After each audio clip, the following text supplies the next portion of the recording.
નમસ્કાર દોસ્તો, આપ જોઈ રહ્યા છો સાયગ્રુપ ઇન્ડિયા હાઉસ સંચાલિત નવસારી લાઈવ. નવસારી મહાનગરપાલિકાની પ્રથમ ચૂંટણી મહાનગરપાલિકા બન્યા બાદ આજે મતદાનની પ્રક્રિયા માટે ઉમેદવારો સજ્જ થઈ ગયા છે, ઘરે ઘરે પ્રચાર કરી રહ્યા છે. ત્યારે આ ઉમેદવારો કોણ છે, આ ઉમેદવારોએ શું કામ કર્યું છે અને કેમ આપણે એમને મત, એ માટે અમારો વિશેષ અહેવાલ ઓળખો ઉમેદવારને લઈને અમે આવ્યા છીએ નવસારીના વોર્ડ નંબર 1 માં. વોર્ડ નંબર 1 એટલે જલાલપોર વિસ્તારના આ ઉમેદવારો છે, ભાજપના આ ઉમેદવારો છે અને ભાજપના ઉમેદવારનો આપણે પરિચય કરવાની કોશિશ કરીશું. આમાં અનેક ચહેરાઓ અલગ અલગ રીતે તમે જોયા પણ હશે. એ ચહેરાઓને આજે ચોક્કસ આપણે ઓળખ કરીશું. બેન, શું નામ છે આપનું? મારું નામ છે જસુબેન સુમનભાઈ રાઠોડ અને વોર્ડ નંબર 1. શું કામ કરો છો બેન અને કેટલા વખતથી પક્ષમાં અથવા તો જાહેર સેવામાં છો? હું 2015 નું ઇલેક્શન લડી ચૂકેલું છું અને મારા ગામમાં 2015 થી જે આવાસ યોજનાના જે પ્રક્રિયા જે શરૂ થઈ એમાં મેં 2015માં આવાસ યોજનામાં મેં મકાન બનાવ્યા લોકોના અને રસ્તા બ્લોકના કામ કરી ચૂકી છું. વિશેષ જે કંઈ બાકી રહેલા હશે તે પણ હું પૂર્ણ કરીશ. બેન, આપનો પરિચય? કેયુરીબેન જયદીપભાઈ દેસાઈ, વોર્ડ નંબર 1. હું પહેલાં ફર્સ્ટ ટર્મ 2015માં ચૂંટાઈ હતી અને સેકન્ડ ટર્મ 2021માં ચૂંટાઈ હતી અને બંને ટર્મમાં સંસ્કૃતિ કમિટી અને મધ્યમ કમિટી તરીકે ફરજ નિભાવી છે. અને હું જ્યારથી ચૂંટાઈને આવી છું ત્યારથી અમારા વિસ્તારના રોડના કામ હોય કે પાણીના પ્રશ્નો હોય કે બધા પ્રશ્નોને, જનતાના પ્રશ્નોને સાંભળ્યા છે અને એને નિકાલ કરવાની અમે પૂરેપૂરી કોશિશ કરી છે. શું નામ છે આપનું? આપનો પરિચય? કેટલા વખતથી ભાજપમાં એક્ટિવ છો? આજે 2015 થી. મારું નામ દીપક બી પટેલ છે. શું કામકાજ કરો છો? મેં વેલ્ડર છું હું તો, ને 2015 થી આ ભાજપમાં જોડાયેલો છું. આપનો પરિચય? આશીષ અશોકભાઈ રાખોલિયા. શું કામકાજ કરો છો? Textile business. કેટલા વખતથી ભાજપમાં કે સીધી ટિકિટ મળી ગઈ? 15 વર્ષથી ભાજપમાં સાથે જોડાયેલો છું, સક્રિય કાર્યકર્તા છું. કેમ અમે તમને આપીએ મત આશીષભાઈ? બધા બહુ મત માંગવા આવે, ભાજપ વાળા આવે, કોંગ્રેસ વાળા આવે, આમ આદમી પાર્ટી વાળા આવે, અમે પ્રજા, અમે જનતા, કેમ તમને મત આપીએ અમને સમજાવશો? મેં લોકોના કામ જે આવશે બધા પૂરી કોશિશ કરીશું કરવાના, અને અત્યારે પણ નહોતા તો પણ કરતા જ. વિશેષ શું હશે તમારા જલાલપોર વિસ્તારમાં? બે મુદ્દાઓ મહત્વના હોય છે. એક તો પૂરનું પાણી અને પીવાનું પાણી. અમને ઘરે નળ નથી આવતો અને પછી તમે જ્યારે અમે પેલા ભગવાન કેમ વરસે ત્યારે બહુ મેઘ આવશે ત્યારે પછી એટલું પાણી આવે કે અમે અહીંયાથી બહાર નહીં નીકળી શકીએ પાછું. ના, અમે લોકોના કામ કરીને બતાવશું. શું હશે કામો? કેમ અમે આપીએ મત તમને? આશીષભાઈ તો કામ કરવાનું કહે છે, તમે વેલ્ડિંગ બધા જોઈન કરશો ખરા કે પછી? કરું છું ને ભાઈ. શું કામ કરશો? શું તમારી સમસ્યાઓ છે અત્યારે તમારી સાથે? અત્યારે અમારી સમસ્યા કઈ ને, સમસ્યામાં એવું છે કે પાણીની જે તકલીફ છે તો પાણી તો ચાલુ થઈ જશે અમારે ત્યાં. એક નદી કિનારે રહેલા અમે, એટલે પૂરતો પાણી નતા આવવાના જ છે.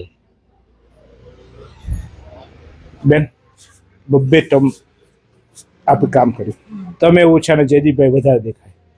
તમે ઘરમાં જ રહો ને પછી ગામમાં એમ કે કામ કરો. તો બેન કેમ કરશો? આ વખતે એવું કરશો ખરા? અમે ગામમાં નીકળતા જ છે અને લોકોના પ્રશ્નોને અમે વાચા આપતા જ છે.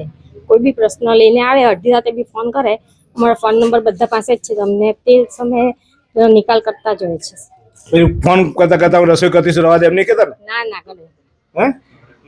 ને આ વિસ્તારમાં જે પૂરની તકલીફને લીધે તે પાણી ભરાઈ જતા છે, ત્યાં સરકારમાં જે પાડા યોજના અંતર્ગત જે 50 કરોડ મંજૂર થયા છે તેનાથી આ વિસ્તારને ચોક્કસ લાભ મળશે.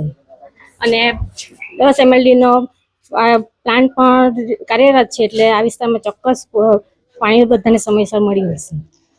બેન, પાણી તો રાણીને જોઈએ, કારણ કે ઘરની રાણી હોય એને સૌથી પહેલું સવારે ઉઠીને પાણી જોઈએ.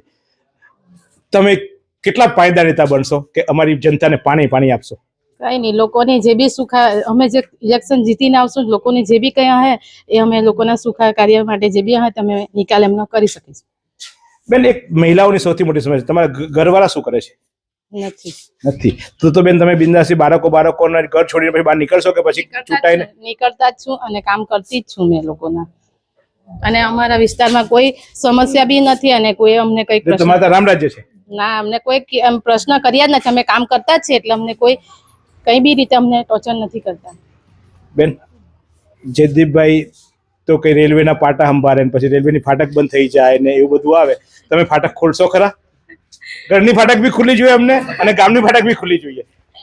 જયદીપભાઈ તો એના રીતે પ્રશ્નો સોલ્વ કરે જ છે ને બાકીના પ્રશ્નો અમે અમારી રીતે સોલ્વ કરતા જઈએ છીએ.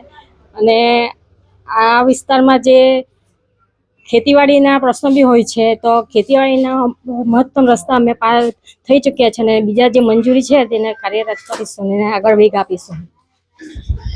ભાઈ આપણું કામ તો બધાને જોડવાનું.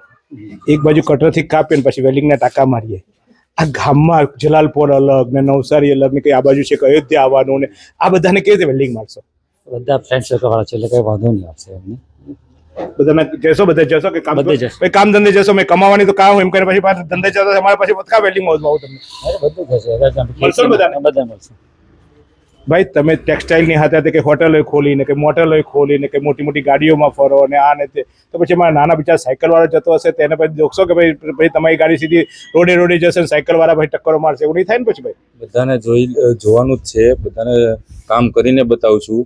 અત્યાર સુધી નતા તો પણ રાતે 2 વાગે લોકોને જવાબ આપતા ને હજી પણ હાલમાં આપીશું. આશીષભાઈ મને વચન આપો કે જ્યારે તમે છૂટાવ તો પછી તમે તમારા પૈસા, તમારા સત્તા, તમારો હોદ્દો, તમને કદાચ કોઈ ચેરમેન બનાવે આ એ છોડીને સામાન્ય પ્રજાની વચ્ચે રહેશો. સામાન્ય પ્રજાની વચ્ચે જ રહેશું અને સામાન્ય પ્રજાના જ પેલા કામ કરીશું. તમે જીતુભાઈ વચન આપો છો એટલે આ જનતા કદાચ પૂછે કે પૂછે જનતા તો બિચારી તમારી ગભરાય, જીતુભાઈ ની ગભરાય ખબર છે તમને? 100%. પાક્કું ને? પાક્કું. ઊંઘમાંથી ઉઠાઈને ખેંચીશ. રાતે 2 વાગે એકવાર ટ્રાય મારી લેજો. ચોક્કસ વેલ્ડિંગ મારવા જશો કે પછી પ્રજાની જગ્યા? વચન આપો. વચન આપીએ કે આમ પબ્લિક નું પહેલા કામ કરશું. બરાબર. આ ગીતાને વચન આપે તો ગીતા કે ભગવાનને વચન આપો તો છોડ ભગવાન તો કદાચ નહીં આવે. હું આવીશ. ખબર છે ને મને? ઓળખો છો ને? ઓળખો છો ને? હું આવું છું. હું આવીશ. હા બેન પાક્કું વચન? પાક્કો જ. અને જીતુભાઈ આ આવાસ યોજનાના તો બધા ઘર બની ગયા છે અને બાકી જે અમારા બંધ ફળિયા વિસ્તારમાં જે સરકારી જમીનમાં જે હતા તે વિસ્તારના બી અમે આકારણી પત્ર તરીકે જે એ કરીને આ મંજૂર કરાવે સર્વે ચાલુ છે ને એ ટૂંક સમયમાં 2027 સુધીમાં એ આવાસના યોજના ઘર બી બની જશે. ચોક્કસ બધાને મળશો ને? પણ હા ચોક્કસ મળશો. અડધી રાતે અમારા ફોન નંબર બી અમારા પરિચય પત્રમાં લખેલો જ છે. એની ટાઈમ ફોન કરે તો અમે ઉચકવા રેડી છીએ.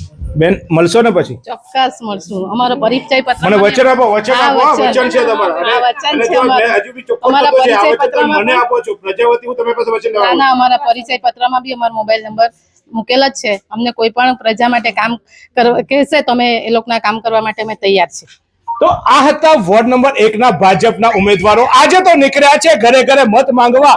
આપણી પાસે આવ્યા છે, એમને કરવી છે સેવા અને સેવા કરવા માટે આજે આપણા ઘરે આવ્યા છે. આમ તો સારું કહેવાય, આજકાલ લોકો સેવા કરવાની વાત કરીને ઘરમાં બેસતા હોય પણ આ તો આપણા ઘરે આવ્યા છે કે અમને તક આપો, મારે સેવા કરવી છે, સેવા કરવી છે. આપણે નથી કીધું કે તમે ચૂંટણી લડો, પણ એ લોકો લડવા નીકળ્યા છે, એ લોકો સેવા કરવા નીકળ્યા છે અને જો સેવા નહીં કરે તો ચોક્કસ આપણે એમને ઊંઘમાંથી ઉઠાડીશું, જગાડીશું, હલાવીશું, હચમચાવીશું. કારણ કે આપણે જે જનતાને આપણે અધિકાર છે જ્યારે આપણે સેવા કરવા એમને મત આપીએ તો એમની પણ ફરજ થાય છે સેવા કરવી અને ના કરે તો એમને ખંગોરીશું. પણ હા, માત્ર મત આપીને તમે છૂટી જાઓ તો એ લોકો ભગવાન નથી.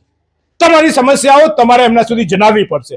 જનતા ઘણીવાર મને કોમેન્ટ કરે કે સાહેબ જુઓ ને અમારે તો પાણી નથી આવતું અને કોઈ નેતા નહીં આવ્યો. નેતાને ખબર ના હોય, નેતાને બ્રહ્મજ્ઞાન ના થતું હોય કે પાણી આવ્યું કે ના આવ્યું. એટલે તમારે તમારી ફરિયાદો પણ એ જગ્યાએ પહોંચાડવી પડશે. અને હું ચોક્કસ આ ઉમેદવારોને કહીશ કે જો તમે જીતો તો એક એવો ફરિયાદ કક્ષ બનાવજો, એક એવી જગ્યા બનાવજો કે ત્યાં આવતા જતા અમારો માણસ જ્યારે સવારે કામ પર જતો હોય. કારણ કે પરિસ્થિતિ એ થાય કે નગરપાલિકામાં ફરિયાદ કરવી હોય તો 11 વાગે જવું પડે અને એ માટે કામ ધંધો જાય, છોકરાઓ સ્કૂલમાં જતા હોય, બહેનો ઘરમાં કામ હોય તો ના જઈ શકે. તો એક 24 કલાક એવું એક ડ્રોપ બોક્સ અથવા 24 કલાક એવી જગ્યા મૂકજો કે જ્યાં અમે એક ચિઠ્ઠી રાખીએ અને અમારી ચિઠ્ઠી પછી પાછી એ પેટીમાં ન રહે, એ ચિઠ્ઠી ખુલે અને અમારા કામો થાય તો અમારે સરળતા રહે. કારણ કે અહીંયા પરિસ્થિતિ એ થાય છે કે સરકારી કચેરીઓ જ્યારે ખુલતી હોય છે ત્યારે અમે લોકો પણ કામે જતા હોય છે. તમે બધા તો નેતાઓ થશો એટલે કમાઈ જશો. તમને તો હવે તો પાછા મહાનગરપાલિકા બની એટલે ચોક્કસ તમને તો થોડો ખર્ચો પણ મળવાનો છે.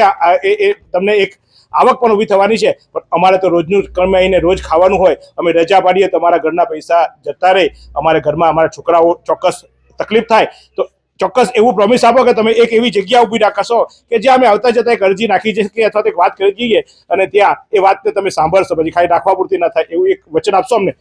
100%. ડ્રોપ બોક્સ મૂકશું, મારી ઓફિસ પણ છે ધમધમિયા ઉપર. એની ટાઈમ કોઈ પણ આવે એને જવાબ આપીશું, કામ કરીશું.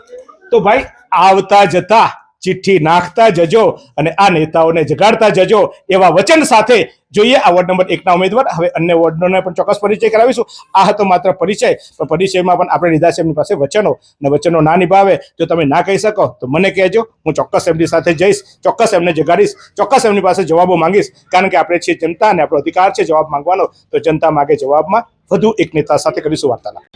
શું તમે શરીરના સાંધાના દુખાવાથી પીડાઈ રહ્યા છો કે પછી તમે કોઈ સ્પોર્ટ્સ ઇન્જરીથી પીડાઈ રહ્યા છો? લકવાની બીમારી બાદની પીડા સહન કરી રહ્યા છો? શું તમને સ્પાઇનલ પ્રોબ્લેમ છે?